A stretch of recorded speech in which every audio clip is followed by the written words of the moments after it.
gentlemen, to the goalie training series. Today we're going to be talking about panging. I have talked about this before. I do have a tutorial on it. If you want to go reference that, this will be more of an in-depth one, some different training tips, but that one you should definitely go check out. So, panging is when you hit the puck out of the air or on the ground when it's going towards your net from a shot, basically. To hit the puck, it needs to be going a certain speed. I don't know what the speed is, and sometimes it looks like it should be under the speed. But one thing is, don't assume that your glove is gonna get it, because I've seen a lot of people where it's slow rolling right here, bam, they hit it, and it's in their net.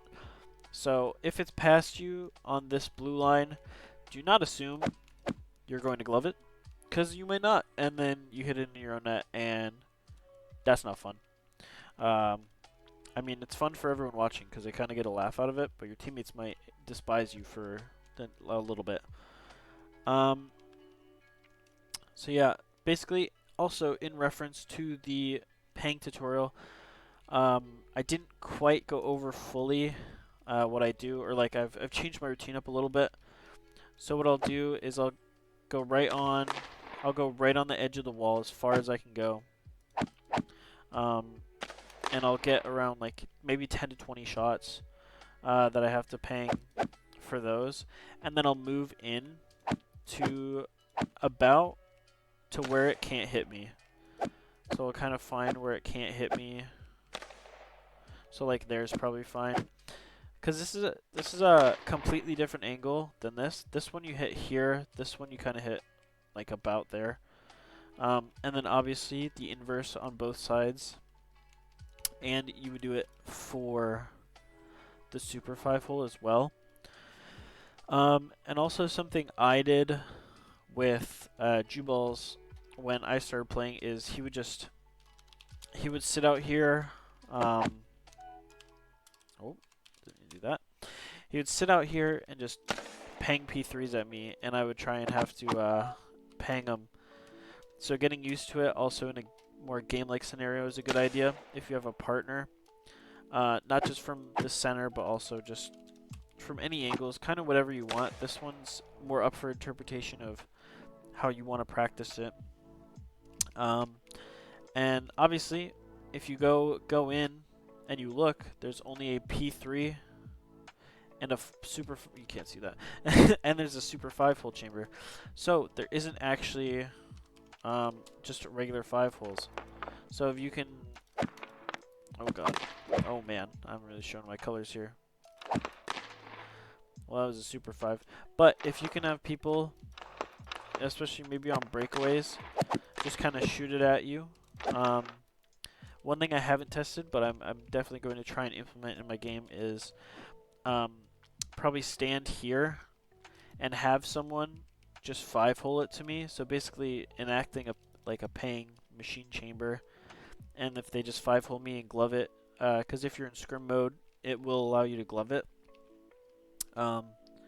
without actually being able to score. Because if they score at the time, you have to sit there and wait. So those are a couple ways to practice panging. So to recap, it has to be a certain speed. Obviously, I don't know what that speed is. You can't glove it. I forgot to mention this. You can't glove it above these front hashes. If you do, that is a penalty for your team. Also, do not hit it in this little trapezoid. I got called for that one time. Or don't hit it outside of the trapezoid. I got called for it one time. Everyone was very confused. But it is a rule. Sometimes it's enforced, sometimes it's not. Just don't do it. Has to be going a certain speed. Those rules. And obviously, go watch the tutorial if you haven't. It explains more in depth how to use the pang machines correctly. But if you implement the newer training tutorial that I have and those different angles, it will be better. And then also having people shoot on you in a more game-like scenario and trying to ping it that way. So basically, just keep getting experience with it, and you should be getting better. So paying is one of the big things that separates a lot of lower skilled players from like the best players, like Vasilevsky, Mount, great gloves.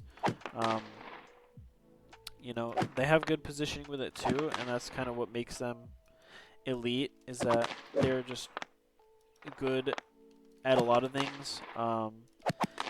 You know, and some goalies, if they're super good at pinging, they can get away with some of their bad positioning as well. Um, so it's really good to have this, and you kind of need it if you want to be a top 5 goalie in the league at all. You have to be able to ping it, and that'll come with time and experience, and also learning the timing.